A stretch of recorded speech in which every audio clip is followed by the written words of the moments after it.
It was in late 2009 that I became one of the early swine flu victims, which rapidly progressed to severe ARDS, and put me on ECMO in an induced coma for 4 weeks. During my coma, I was trapped in a world of continuous, vivid and terrifying nightmares, some of them recurring, that would become my reality over the following weeks. There was no peaceful sleep or feeling of serenity. It was just visions of pain, torment and general mayhem. One nightmare which troubled me for a long time after recovering was the kidnapping of my 2 young daughters, aged 12 and 13. I would be tracking them down and get close to finding them, arriving at some building or house, only to discover they had been moved on, and I would always be one step behind, and this scenario would just keep playing out over and over. The feeling of despair and hopelessness in this nightmare was real, because I believed I would never see my daughters again. After waking from the coma, the nightmares I experienced carried forward. While lying in my ICU bed,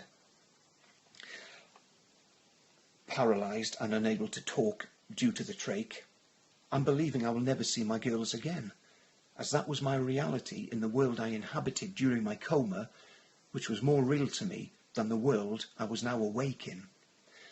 It was only when my daughters visited me 2 or 3 days later that I was released from that scenario. I was in tears seeing them walking through the ICU entrance doors towards my bed, and I tried to cover my face with a sheet of paper because I didn't want them to see me crying. I still clearly remember them asking their mother why I was crying, but it was tears of relief because I now knew they were safe. Another vivid nightmare that carried forward involved me being in hospital when gunmen started attacking the building. I was hiding from them until I was discovered, and then they started chasing me through the corridors and shooting at me as I ran in fear for my life. And I felt the bullets physically hitting me and entering my body as I fell to the floor dying. Again, when I woke from the coma, I thought I was in hospital being treated for gunshot wounds. This had to be triggered by the assault my body was under through medical procedures being performed on me. Neck and groin cannulation while on ECMO, tracheostomy, chest drains being inserted on both sides, which is where the bullets were hitting me. I also had many extreme nightmares that I can't talk about, as I am too ashamed and embarrassed that my mind could conjure up such imagery.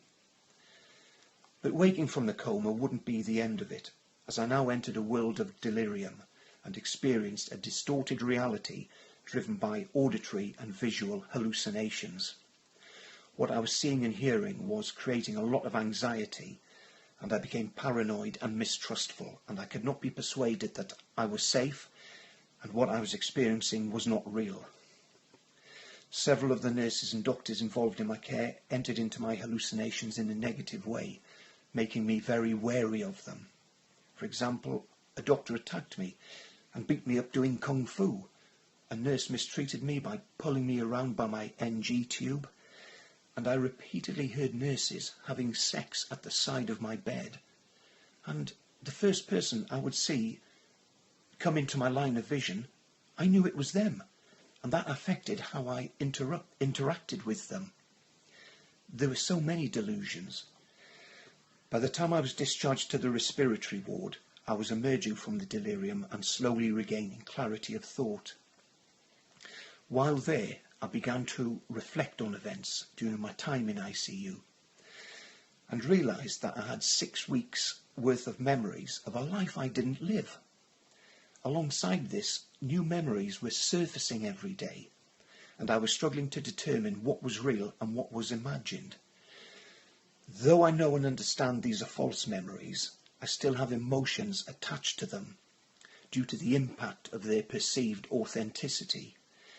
In the months following hospital discharge, I suffered a psychological fallout that would lead to me being clinically diagnosed with PTSD and receiving 18 months of weekly counselling, CBT and EMDR therapy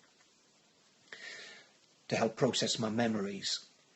Nearly 12 years later, I can still recall the nightmares with clarity, and they haunted me for a long time after in the form of flashbacks and intrusive thoughts. It truly was a miserable experience.